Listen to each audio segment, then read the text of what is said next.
Sir देखिए, actually मेरा जो क्वेश्चन है, मेन क्वेश्चन वो ये है इस आधार पे कि जैसे आपने कहा कि खुदा को किसी भी ऐसे इंसान से या किसी ऐसे नाम से नहीं बुलाया जा सकता जो कभी इंसान रहा हो, जो यहाँ पे रहा हो धरती पे। मेरा ये कह रहा हूं, ये रूल कैसे तय हुआ? तो मेरा सवाल आपसे ये है कि ऐसा मतलब क्यों है कि बाकी रिलीजन गलत है और इस्लाम सही है? या जैसे अभी आप कह रहे थे आइडल वर्शिपिंग गलत है, तो इस्लाम का तो एक कोर जो है जो रूल है, जो इस्लाम फॉलो करने वाले होते हैं, वो कहते हैं आइडल वर्शिपिंग गलत है। तो ये सब रूल कहां से आते हैं?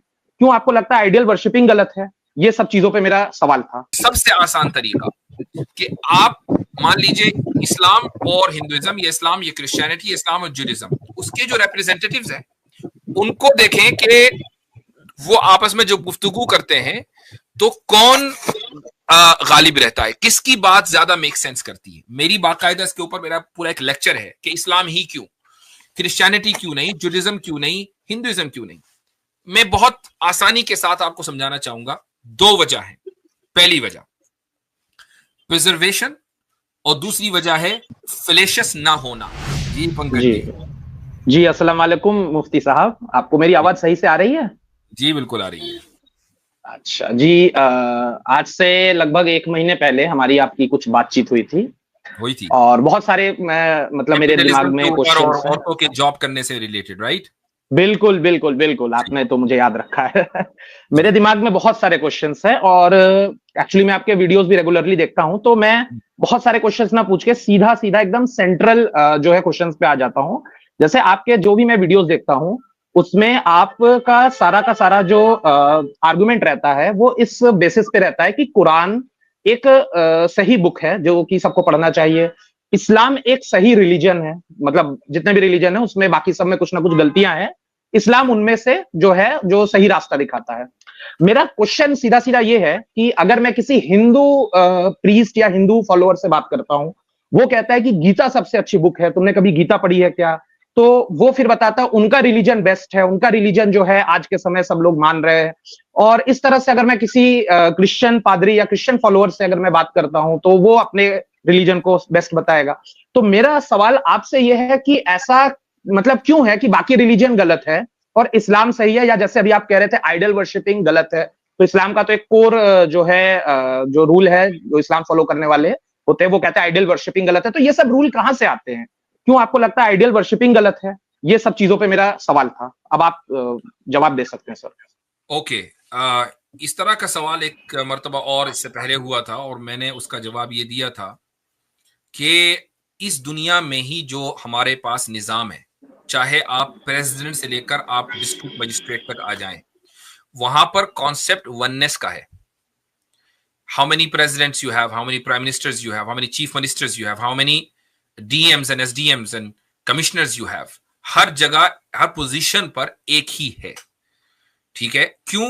चूंकि अगर एक नहीं होगा, अनेक होंगे, 2 प्रेसिडेंट होंगे, 2 प्राइम मिनिस्टर होंगे, तो अनार्की का आना तय है। ठीक है, वो निजाम स्टेबल उसी वक्त रहेगा जब एक होगा पोजीशन के ऊपर। तो जब हम इस दुनिया में जो मैन मेड निजाम है, मैन मेड सिस्टम है, उसमें हम वननेस को सही समझते हैं ताकि अनार्की ना आए, तो फिर जो खुदा का बनाया हुआ निजाम है उसमें वननेस क्यों नहीं होगी? मेरा सर इसमें क्वेश्चन ये है कि इस बात की पॉसिबिलिटी है कि खुदा एक ही हो, ठीक है ना, लेकिन मेरा सवाल यह है कि अगर इवन इफ किसी ने आइडल वर्शिप कर लिया तो खुदा नाराज क्यों होगा, किसी को पनिशमेंट क्यों देगा? मतलब खुदा तो बहुत ऊपर की चीज है, जो गुस्सा, इमोशंस, इन सारे फीलिंग से तो ऊपर की चीज होगी ना। तो अगर किसी ने आइडल वर्शिप कर भी लिया तो वो गुनाह कैसे कर दिया? ये मेरा सवाल था। इमेजिन करें कि आप एक हेड ऑफ द स्टेट हैं, प्राइम मिनिस्टर हैं या प्रेसिडेंट हैं, और किसी ने आपके मुल्क में, आपके मुल्क का कोई रहने वाला है और उसने आपके मुल्क के खिलाफ ही बगावत कर दी। ठीक है, तो क्या आपको उसको सजा नहीं देनी चाहिए? देखिए, मुल्क के खिलाफ अगर बगावत किया है तो डिपेंड, ऐसा नुकसान पहुंचाने लायक बगावत कर रहा है तो कर देना चाहिए।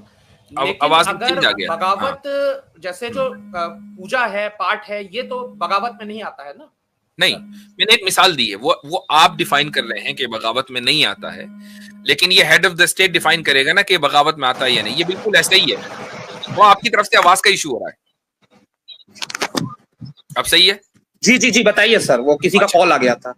ओके, तो मिसाल के तौर पर अगर बागी है किसी मुल्क का, वो बाज मर्तबा अपने आप को मुजाहिद आजादी समझ रहा होता है कि मैं तो आजादी की जंग लड़ रहा हूं, लेकिन वो स्टेट की नजर में बगावत ही होती है। तो ये स्टेट डिफाइन करता है कि ये बगावत है या आजादी की जंग है। ठीक है, जो जो बागी है वो अपने आप को चोर अपने आप को बहुत कम समझता है कि वो चोर है। वो कहता है मेरा हक है भाई, मुझे सोसाइटी ने मुझे हक नहीं दिया तो मैं क्या करूंगा, चोरी तो करूंगा ना जिंदा रहने के लिए। तो ये जो हमारा डिस्कशन है दूसरी तरफ चला गया। आपने सवाल ये किया था कि हर मजहब वाला अपने मजहब को सही समझता है, इसका जवाब क्या होना चाहिए? इसका जवाब यह है कि सबसे आसान तरीका कि आप मान लीजिए इस्लाम और हिंदुइज्म, या इस्लाम या क्रिश्चियनिटी, इस्लाम और जुडिज्म, उसके जो रिप्रेजेंटेटिव्स हैं उनको देखें कि वो आपस में जो गुफ्तगू करते हैं तो कौन गालिब रहता है, किसकी बात ज्यादा मेक सेंस करती है। मेरी बाकायदा इसके ऊपर मेरा पूरा एक लेक्चर है कि इस्लाम ही क्यों, क्रिश्चियनिटी क्यों नहीं, जुडिज्म क्यों नहीं, हिंदुइज्म क्यों नहीं। मैं बहुत आसानी के साथ आपको समझाना चाहूंगा। दो वजह है। पहली वजह प्रिजर्वेशन और दूसरी वजह है फैलेशियस ना होना। अब ये दो स्टैंडर्ड हैं कि जिसकी बुनियाद पर आप ये तय करेंगे कि क्या हक है और क्या हक नहीं है।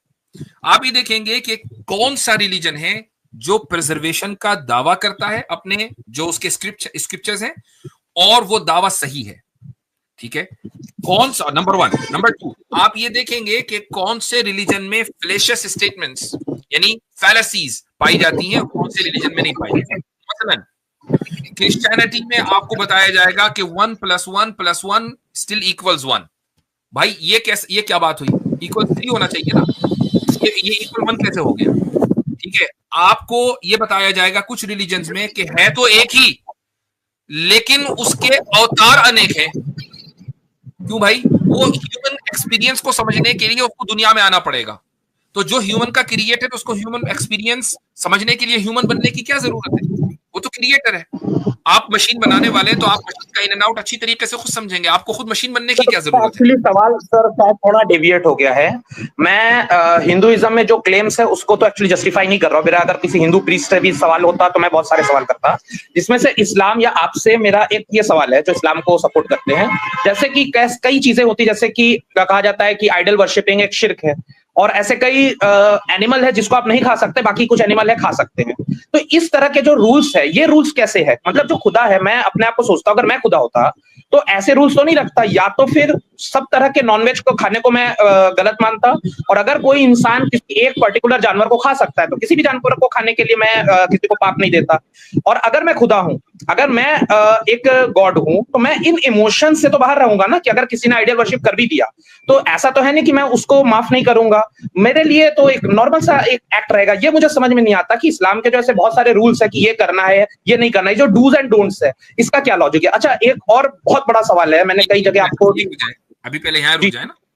आपने कहा कि अगर मैं खुदा होता तो मैं तो ये काम ना करता। जी, इमेजिन करें कि क्या आप ये इमेजिन भी कर सकते हैं कि आप खुदा हो सकते हैं? Even imagination, right? इमेजिनेशन, जबकि आपके पास लिमिटेड नॉलेज, लिमिटेड एक्सपीरियंस, उसके पास अनलिमिटेड नॉलेज और अनलिमिटेड विजडम। तो एक लिमिटेड बीइंग अनलिमिटेड होना कैसे इमेजिन कर सकती है और वो इमेजिनेशन राइट भी हो? सर मेरा सवाल ये है कि मैं लिमिटेड बीइंग हूं, मैं इमेजिनेशन मान भी लूं अगर नहीं कर सकता हूं, तो जो लोग ये कह रहे हैं कि ये करना गलत है तो उनको रीजन देना चाहिए कि वो करना गलत क्यों है। मैंने बताया कि रीजन मैंने आपको पहले भी बताया और दोबारा बता देता हूं। मान लीजिए हम, या तो कोई ये कहे मैं तो गॉड ही को नहीं मानता, चलो उससे तो बात ही अलग होगी। लेकिन अगर वो गॉड को मानता है और वो गॉड सुप्रीम बीइंग है और वो सुप्रीम बीइंग क्रिएटर है और वो supreme being worthy of worship है, वो सुप्रीम बीइंग ही है कि जो इस यूनिवर्स को मैनेज कर रहा है, उसके अफेयर्स चला रहा है, वही है, उसके अलावा कोई नहीं है। आप ये कहें कि नहीं उसके अलावा भी है, तो क्या ये करना उसके निजाम के खिलाफ बगावत नहीं है? That's what I'm trying to ask. ये मुझे बताएं कि नहीं ये बगावत नहीं, इस नॉर्मल है। मेरा कहना है आज तक किसी ने गॉड को नहीं देखा, तो अगर किसी ने मूर्ति बना के इमेजिन कर लिया तो वो बगावत किस आधार पे हो सकता है? देखें, जिसकी आप मूर्ति बना रहे हैं आपने उसको भी नहीं देखा, ठीक है।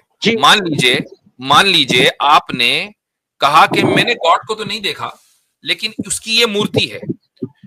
इसको एक मिसाल से मैं बताता हूं। आपने कहा कि मैंने डोनाल्ड ट्रंप को नहीं देखा, मेरे पास उसकी मूर्ति और गधे की मूर्ति दिखा दी आपने।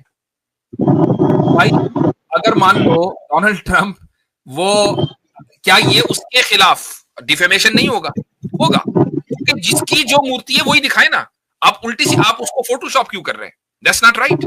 तो खुदा की अगर उसकी मूर्ति ही नहीं है तो उसकी जो भी मूर्ति बनेगी वो उसके खिलाफ बगावत ही। सर यहाँ पे एक सवाल है इसमें एक बात मैं ऐड कर दूं कि जो मतलब भाई एक बात कह रहे हैं कि क्या रीजन है। मुझे लगता है इसका सबसे बड़ा रीजन मैं बताऊं कि जिस बात पे ये भी एग्री करेंगे कि एक इंसान को हमेशा लॉजिकल चीजों को फॉलो करना चाहिए। When we talk about specifically इस टॉपिक में, जब जो इसका टॉपिक है आइडल वर्शिप का, अगर हम डीप डिग भी नहीं, सिंपल सुपरफिशियली अगर हम आइडल वर्शिप को थोड़ा सा स्क्रूटनाइज करेंगे तो we come to a conclusion that it is irrational and illogical, the whole concept idol worship का।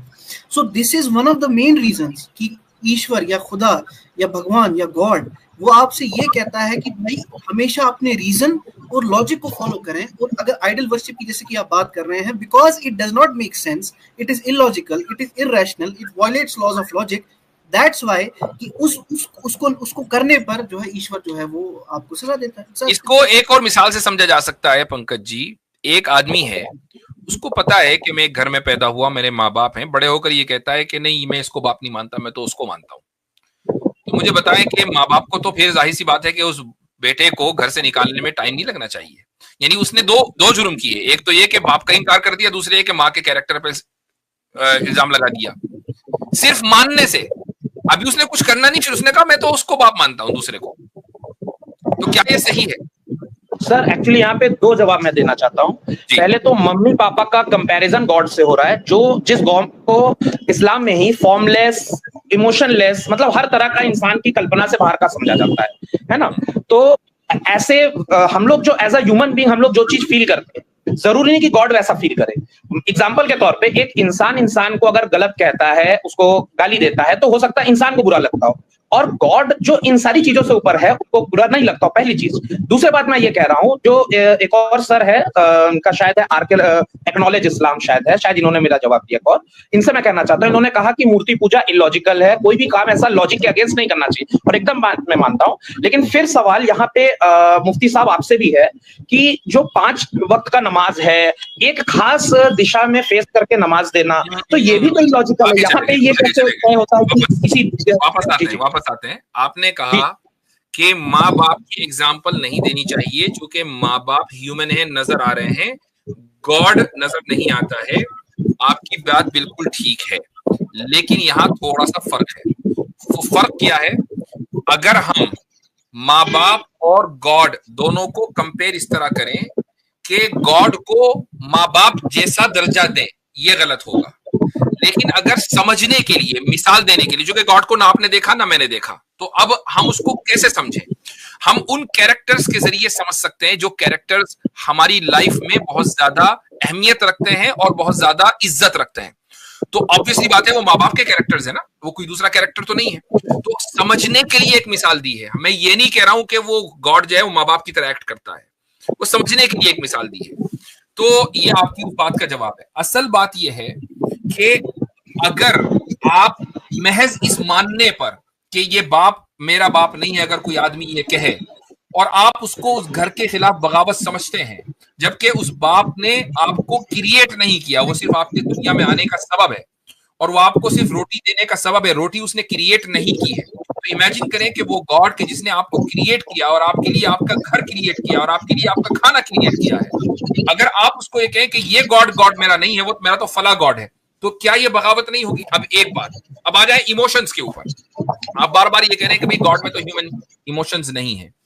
बात बिल्कुल सही है कि गॉड में इमोशंस नहीं होते, इमोशंस इंसान के लिए होते हैं, और इमोशंस इंसान की भी बाज मर्तबा वीकनेस होती है, उसकी ब्यूटी भी और उसकी वीकनेस भी है। गॉड में कोई वीकनेस नहीं है, लिहाजा गॉड में कोई इमोशंस नहीं है, लेकिन गॉड में कैरेक्टरिस्टिक्स हैं, और कैरेक्टरिस्टिक्स और इमोशन में बड़ा फर्क है।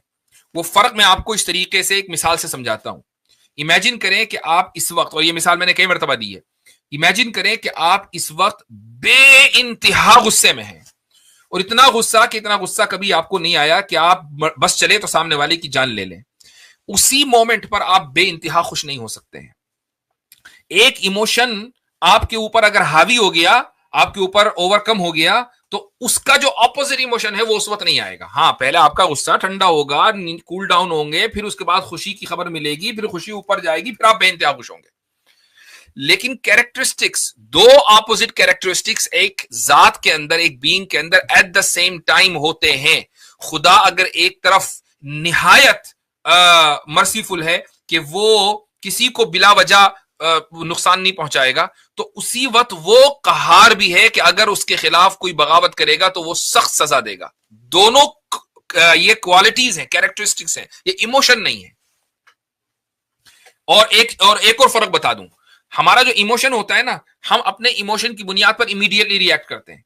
मान लीजिए आप किसी बेटे को देखें कि वो अपने बाप की तौहीन कर रहा है, कह रहा है तू तो मेरा बाप ही नहीं है, बाप उसी वक्त रिएक्ट करेगा। लेकिन खुदा उसी वक्त रिएक्ट नहीं करता है। खुदा के खिलाफ बगावत आज से नहीं हो रही है ना, जब से आइडल वर्शिपिंग हो रही है, हजारों साल से।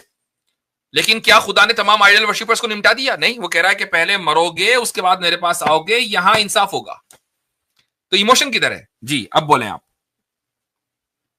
अच्छा, मैंने आपका माइक म्यूट रखा है। हाँ, आप अपना माइक अनम्यूट कर लीजिए पंकज जी। दूसरी बात यह है कि आपका जो ये हेडफोन है, जब आप इसको हिला रहे हैं ना, तो बहुत ज्यादा आवाज आ रही है। तो आप एक जगह में तो मोबाइल, अपना हैंडसेट जो भी है वो रख दीजिए। अभी क्या सर आवाज आ रही है? आ रही है क्या सर अभी आवाज आ रही है? जी, आ रही। नहीं, मतलब वो जो बाहर का शोर है वो आ रहा है? नहीं, शोर अब नहीं आ रहा। ठीक है।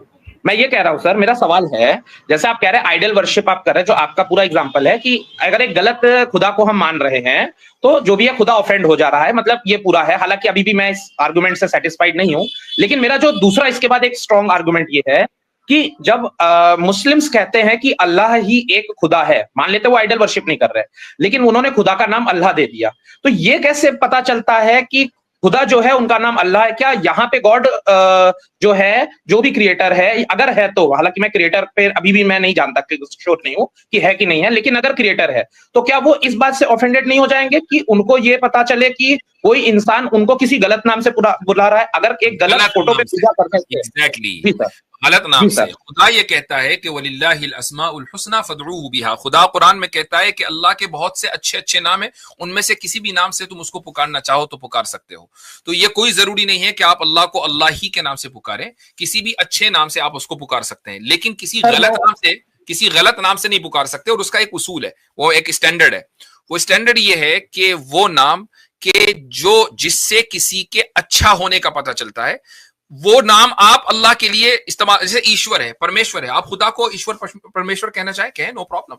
लेकिन अगर आप किसी प्राइम मिनिस्टर को, किसी प्रेसिडेंट को आप क्रिमिनल नहीं कह सकते। आप ये नहीं कह सकते कि mister criminal, mister divider in chief नहीं कह सकते आप, वरना लोग ऑफेंड हो जाते हैं। मेरा सवाल है कि हाँ, क्या मैं खुदा को राम कह के या शिव कह के भी इबादत कर सकता हूं? क्योंकि राम और शिव ये इंसानों के नाम है, वो खुदा के नाम नहीं है। ठीक है, राम की जो, आप जब राम का नाम लेते हैं, शिव का नाम लेते हैं, तो कोई इमेज जहन में आती है? बिल्कुल आती है, बचपन से जो इमेज आती है, क्या उस इमेज के बारे में यह दावा नहीं किया गया कि वो इस दुनिया में थे 1000 साल, 10,000, 20,000 जब भी थे वो इस दुनिया में थे? बिल्कुल बिल्कुल बिल्कुल थे। वो इस दुनिया में पैदा हुए, वो इस दुनिया में आकर गए, यानी उनका देहांत भी हुआ, उन्होंने खाना भी खाया, उन्होंने शादी भी की, वो मेरे और आप ही की तरह रहे ना। मेरा सर सवाल ये हुआ, नहीं सवाल, मेरे सवाल का जवाब मैं समझ गया सर, मैं आपका आर्गुमेंट समझ गया। तो गॉड होने का मेयार ये है कि वो इंसान ना हो। अगर वो इंसान है तो फिर वो गॉड नहीं है। नहीं सर, सवाल तो ये है कि गॉड होने के लिए इंसान ना होना जरूरी, ये कैसे पता चलता है? मेरा मतलब सीधा सीधा मैं मूल प्रश्न में आ जाता हूं अपने, कि कुरान अगर एक ऑथेंटिक बुक है, जिस आधार पे आप गॉड के ऊपर क्लेम करते हैं कि गॉड ऐसे हैं, तो ये क्लेम कैसे आपको पता चलता है कि कुरान ही सही बुक है? कोई अगर इंसान कहे कि वेद सही बुक है, गीता सही बुक है, तो ये क्यों नहीं सही हो सकता? सवाल पे चले गए, अब आप चले गए दूसरी जगह। आपने कहा कि भाई नहीं, ये कैसे पता चला कि गॉड के गॉड होने के लिए जरूरी है कि वो इंसान ना हो? भाई इलॉन मस्क होने के लिए जरूरी है कि वो टेस्ला ना हो? अगर वो खुद टेस्ला होगा तो एलन मस्क नहीं होगा। इसको सिंपल मैं बता दूं पंकज भाई, जो मैंने स्टार्टिंग में भी कहा था कि ईश्वर ने इंसान को अकल दी, रैशनल थॉट प्रोसेस। तो जब आपका जो सवाल है कि ये क्यों हमें कैसे पता कि ईश्वर होने के लिए इंसान नहीं होना, तो दिस इज सिंपल लॉजिक। और अगर आप लॉजिक को थोड़ा सा भी पढ़ेंगे तो आपको पता लगेगा, एक लॉ है, लॉ ऑफ नॉन कॉन्ट्राडिक्शन। वो ये कहता है कि एक टाइम पर A and not a can not को एग्जिस्ट, एक ही सेकंड में। मिसाल के तौर पर अगर हम ये कहते हैं देयर इज गॉड, और गॉड की definition, by definition God means an unlimited being, and by definition human means a limited being.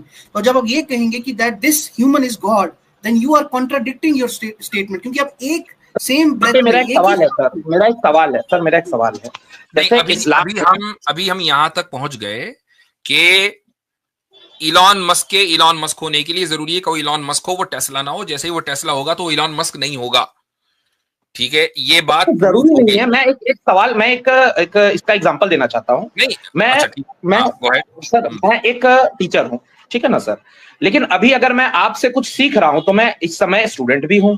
तो ये जरूरी नहीं हुआ ना कि सर एक इंसान टीचर है तो स्टूडेंट नहीं हो सकता, स्टूडेंट है तो टीचर नहीं हो सकता। बिल्कुल ऐसा ही है। लेकिन अगर आप स्टूडेंट के क्रिएटर होंगे ना, तो फिर आप स्टूडेंट नहीं होंगे, फिर आप स्टूडेंट के क्रिएटर ही होंगे। मैं एज ए टीचर अपने स्टूडेंट को क्रिएट नहीं करता हूं, मैं नॉलेज क्रिएट नहीं करता हूं। जो नॉलेज मैंने सीखी है वो मैं पास डाउन करता हूं। ये ऐसे ही है। इसकी मिसाल ऐसी है कि आप एक जनरेटर लें और जनरेटर से, मैं दोबारा टेस्ला की एग्जांपल दूंगा, टेस्ला को चार्ज करना शुरू कर दें। अब आप ये कहें कि भाई टेस्ला में एनर्जी कहां से आई? जनरेटर से। तो जनरेटर से भी तो कहीं से एनर्जी आई होगी। ऑफ कोर्स जहां से आई है उसने उस एनर्जी को कन्वर्ट करके पास डाउन कर दिया। लेकिन आप ये नहीं कहेंगे कि टेस्ला कार जो है वो अपनी जो एनर्जी है वो इलॉन मस्क से ले रही है। नहीं, इलॉन मस्क उसका डिजाइनर है, उसका क्रिएट करने वाला है। There is a huge difference between Elon Musk and Tesla car. Sir देखिए, एक्चुअली मेरा जो क्वेश्चन है, मेन क्वेश्चन वो ये है इस आधार पे कि जैसे आपने कहा कि खुदा को किसी भी ऐसे इंसान से या किसी ऐसे नाम से नहीं बुलाया जा सकता जो कभी इंसान रहा हो, जो यहाँ पे रहा हो धरती पे। मैं ये कह रहा हूं, ये रूल कैसे तय हुआ? एग्जाम्पल के तौर पे अगर मैं खुदा को किसी भी रूल से, और मैं इसी पे से जुड़ा हुआ एक मेन क्वेश्चन पे अपने आ जाता हूं कि जब आप कहते हैं कि कुरान में जो पहली शायद आयत है, अगर मैं गलत हूं तो मुझे करेक्ट कर दीजिएगा, कि कुरान की पहली आयत है ला इलाहा इल्लल्लाह मुहम्मद उल रसूल अल्लाह, मतलब इसको कलमा भी कहते हैं कि खुदा जी अल्लाह के अलावा कोई दूसरा खुदा नहीं है। और जो मोहम्मद है, पैगंबर मोहम्मद, वो उनके रसूल है, मतलब पैगंबर है, मतलब मैसेंजर है खुदा के। तो अब यहां पर एक सवाल है कि ये चीज कैसे प्रूव हो सकती है, जब आपने कहा कि कोई इंसान जो है वो खुदा के लिए किसी इंसान का नाम का यूज नहीं हो सकता। ठीक है, अगर मैं ये मान लूं तो खुदा का मैसेज पहुंचाने के लिए किसी इंसान का इस्तेमाल हो रहा है, ये कैसे हो सकता है? और ये कैसे प्रूफ होता है कि जो पैगंबर मोहम्मद थे वो खुदा के ही बंदे थे? ये भी तो हो सकता है कि वो एक अच्छे इंसान रहे हो, बाद में आने वाली पीढ़ियों ने उनको खुदा बना दिया।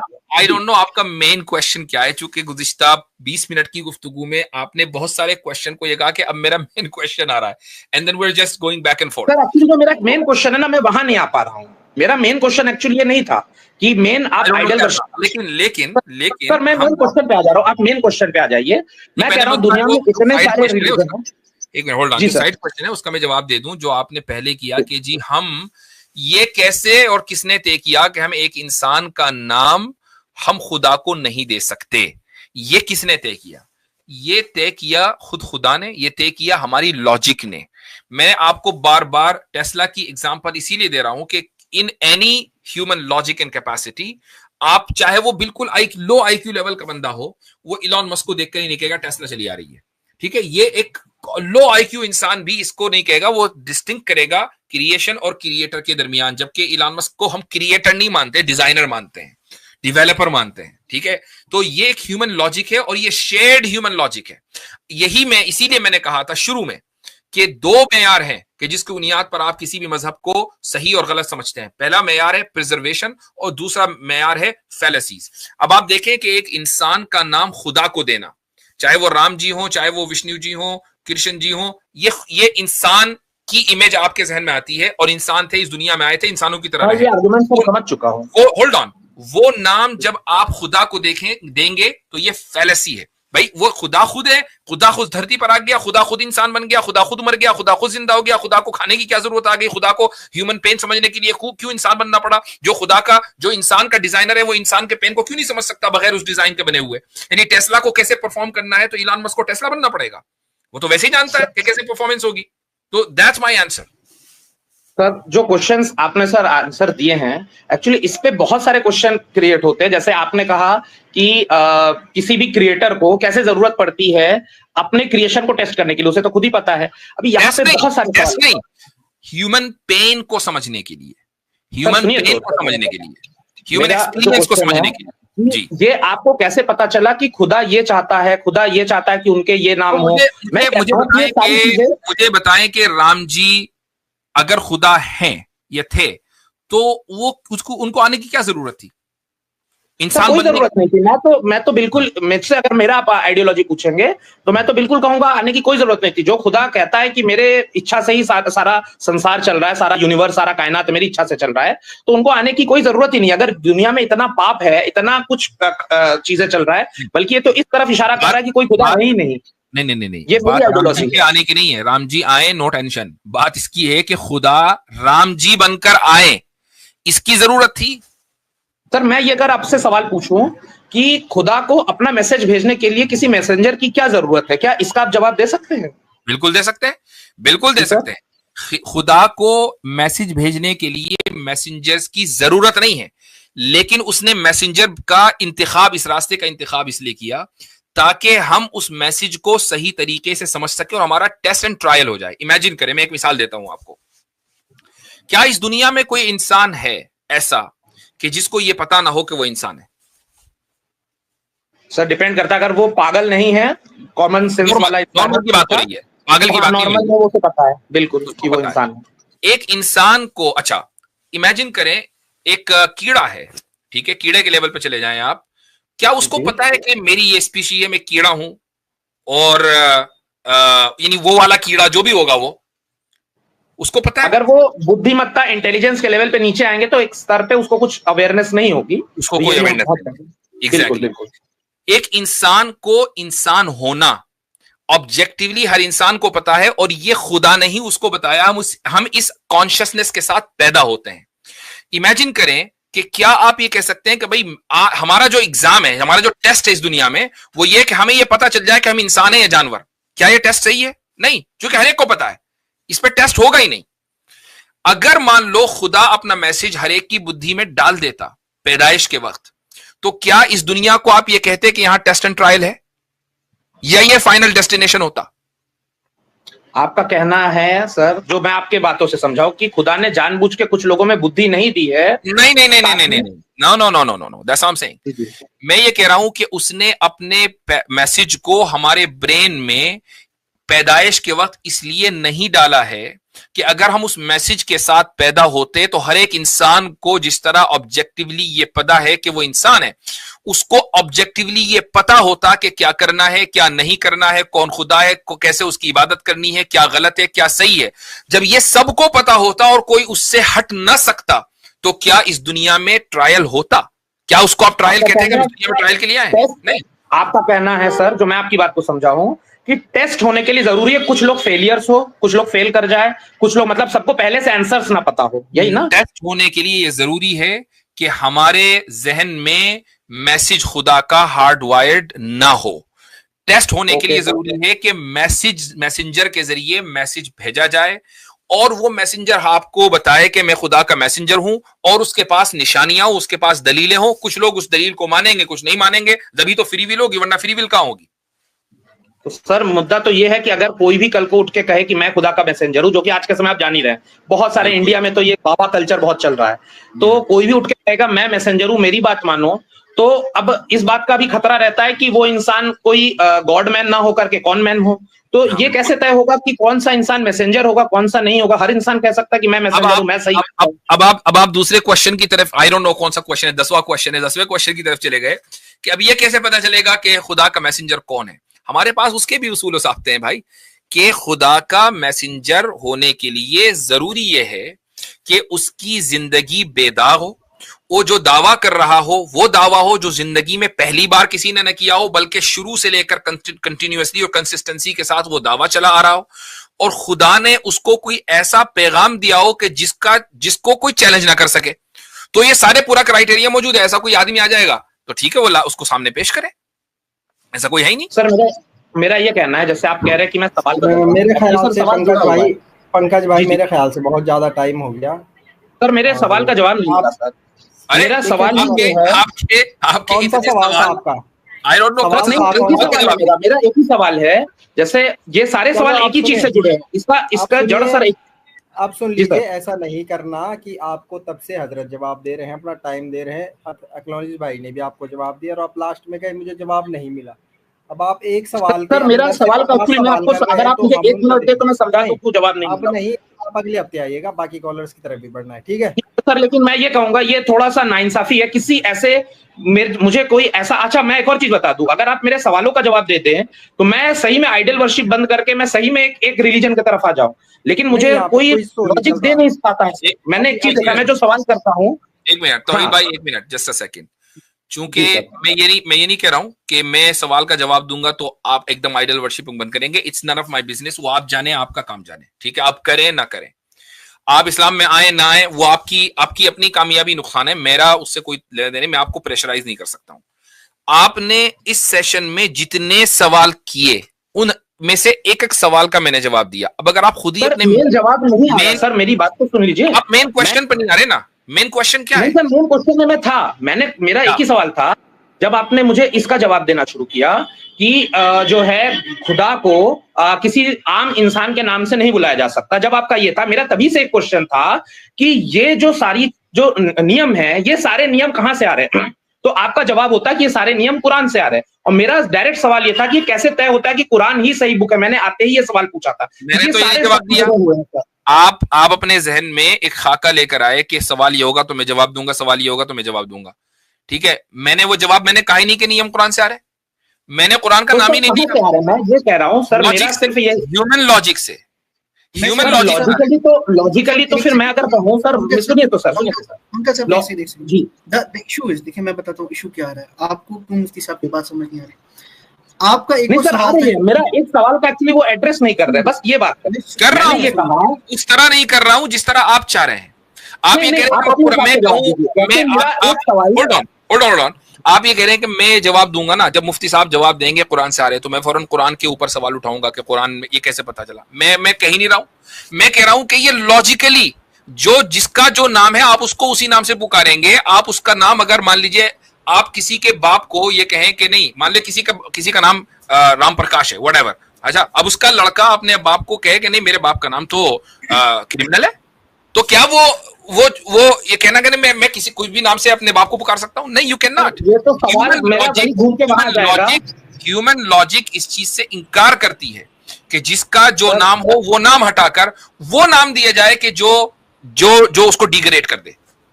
सर यहाँ पे सवाल देखिए सर, जुड़ के आएगा तो आप कहेंगे मैं सवाल से भटक रहा हूं, जुड़ के ये आएगा कि अगर नाम नहीं दिया जा सकता है तो किसी को भी गॉड मैन की उपाधि कैसे दी जा सकती है कि ये बंदा गॉड से ही है?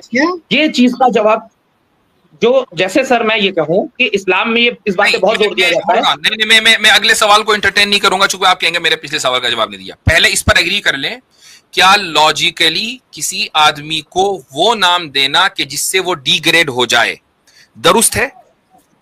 अगर सर इंसान को, जैसे मुझे कोई ऐसे नाम से बुला रहा हो जिससे मुझे बुरा लगता हो तो गलत है, अगर उन्हें बुरा नहीं लगता हो तो कोई गलत नहीं। अगर कोई मुझे प्यार से मुझे पप्पू कह के बुलाता हो, कोई मुझे प्यार से टोनू कह के बुलाता हो और मुझे बुरा नहीं लगता तो फिर कोई गलत बात नहीं है सर। ये तो इस पे डिपेंड करेगा कि क्या खुदा को बुरा भी लगता है क्या किसी और नाम से बुलाने पर। अच्छा, ये है ना सर। एक तो ये कि आपको बुरा लग रहा है नहीं लग रहा है, ये तो आपका इमोशन हो गया। एक आदमी आपको ह्यूमन नाम से यानी निकनेम नहीं दे रहा है, ये पप्पू सोनू टोनू ये सब ह्यूमन नेम है ना, ये सारे ह्यूमन नेम है। आपको अगर कोई आदमी वो नाम दे कि जो इंसान का नहीं हो सकता, कुछ भी हो वो, है ना, मसलन आपको I'm not being disrespectful to you, आपको क्या बंदर है, आपको अच्छा लगेगा? सर अगर कोई मुझे प्यार से बंदर कहे तो मुझे कोई बुरा नहीं लगेगा सर, उसके मंशा पे डिपेंड करता है ना, वो मुझे प्यार से बंदर कह रहा है तो कोई दिक्कत नहीं है सर। बंदर उसकी बंदर मंशा को है प्यार मुझे गाली से, देने की तो देखिए दिक्कत है सर। पंकज भाई बंदर प्यार से कहना माँ बच्चों को कह देती है बड़ा बंदर है, अगर कोई प्यार से सुअर कह दे तो प्यार से सर सुअर कहे तो मुझे कोई दिक्कत नहीं सर, बंदर एक जानवर है, सुअर एक जानवर है, इसमें गलत क्या है सर? नहीं, इसमें गलत ये ऐसी आदत क्यों है कि किसी एक जानवर को उसमें गलत ये है, उसमें गलत ये है कि एक आपकी पोजीशन को, आपकी इस नाम से आपकी पोजीशन को डिग्रेड कर दिया। वो सिर्फ ये नहीं कह रहा है आपको मोहब्बत से कि आप सुअर या बंदर हैं, बल्कि आपको वो बंदर और सुअर समझ भी रहा है। सर अगर वो समझ रहा है और मुझे कोई प्रॉब्लम नहीं है तो कोई दिक्कत नहीं है। अगर वो मुझे तो फिर आप नॉर्मल नहीं है, तो फिर आप नॉर्मल नहीं है। सुअर समझना, अगर एक नॉर्मल अगर एक नॉर्मल ह्यूमन बीइंग है, उसको अगर कोई न सिर्फ ये कि सुअर कहे बल्कि सुअर समझे भी, तो उसको बुरा लगना चाहिए, फिर आप नॉर्मल नहीं है। नहीं सर ऐसा कैसे, मुझे कोई इंसान समझे मुझे बुरा नहीं लगता। वह इंसान को तो ऑब्वियसली बात है कि इंसान को इंसान कहा जाएगा तो बुरा क्यों लगेगा? एक इंसान को सुअर कहेंगे और सुअर समझेंगे तो उसको आपने उसकी इंसानियत से डिग्रेड कर दिया, तो उसको बुरा लगना चाहिए। नहीं लग रहा तो फिर उसकी इंसानियत पर हुआ भाई। सब इसमें एक और कैसे सर, ये तो उसका बड़प्पन है ना कि उसको बुरा नहीं लग रहा। आपका कहना है सर, अगर मैं आपकी बातों पे आऊं सर, एक मिनट में आपकी बातों पे आऊं, किसी इंसान ने अगर मुझे सुअर कहा तो आपके अनुसार मुझे बुरा लगना चाहिए, मुझे गुस्सा आना चाहिए, मतलब मेरे इमोशंस ऐसे होने चाहिए कि सामने वाले कुछ भी सिर्फ कहने पर नहीं, समझने पर भी। वो आपको ट्रीट भी सुअरी जैसा कर रहा है कि भाई हम तो इंसान है भाई, सुअर भाई तुझे वोट देने का हक नहीं, भाई तुझे कोई राइट नहीं, तू जाके नाले में पड़। That's what he is trying to do. Depend करता है, जैसे यहाँ पे जो आप कह रहे हैं कि कोई मुझे सुअर जैसा ट्रीट कर रहा है, तो जब कोई खुदा को किसी दूसरे नाम से बुला रहा है सर यहाँ पे, तो उसको खुदा जैसा ही ट्रीटमेंट मिलता है सर। आप भी जानते हैं, कोई कृष्ण को अगर कृष्ण के तरह पूजा कर रहा है, एग्जैक्टली, तो उसको ट्रीटमेंट एकदम खुदा वाला मिल रहा है सर। तो जिस खुदा को खुदा जैसा ट्रीटमेंट मिलना चाहिए उसको ना देकर आपने उसको खुदा जैसा ट्रीटमेंट दे दिया जो खुदा की मखलूक है। ये बात है, असल बात ये हो रही है। आप अगर होल्ड ऑन एक मिनट, मैं यहाँ एनालॉजी नहीं कर रहा हूं, मिसाल दे रहा हूं। कोई आदमी अपने आप को ये ना अपने मजहब पर लेकर ये ना कि भाई मैं बहुत रिस्पेक्ट कर रहा हूं, ऐसा नहीं है। मैं एक मिसाल देता हूं। आप किसी जानवर को ये कहें, कोई भी जानवर हो, वो सुअर हो, बंदर हो, डॉग हो, कोई भी हो, बहुत सारे जानवर हैं, अब उनसे कहे कि ये सारे इंसान हैं, इनको वोटिंग राइट भी है, इनको मैरिटल राइट भी है, ये प्राइम मिनिस्टर भी बनेंगे, ये प्रेसिडेंट भी बनेंगे, ये वो सारे काम करेंगे जो इंसान करेगा। तो आपको लगता है कि मैं और आप, I don't know about you now, लेकिन कम से कम मुझे तो इस पर बहुत ज्यादा आपत्ति होगी कि भाई आपने सुअरों को इंसान बनने का राइट कैसे दे दिया? सर डिपेंड करता है, जैसे जो सुअर है या कोई जानवर या कोई इंसान, तो मैं इसका जवाब दे रहा हूँ, कोई जानवर या कोई इंसान अगर इस लायक नहीं है कि वो प्रधानमंत्री की कुर्सी पे बैठ सके, देश चला सके, तो उसको नहीं बैठना चाहिए। उस जानवर का नाम बताए कि जो प्रधानमंत्री की कुर्सी पे बैठने के लायक, उस जानवर का नाम बताए।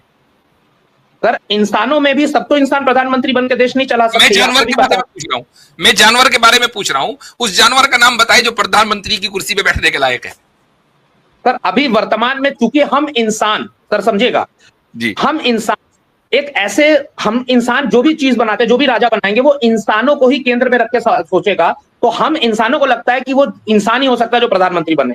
जबकि अगर आप किसी शेर से पूछेंगे कि जंगल का राजा कौन होना चाहिए, तो वो अपने में से किसी एक को बनाएगा जो उनके लिए शिकार वगैरह का सिस्टम अच्छा बना सके। ये तो डिपेंड करता है ना हमारे नजरिए पे।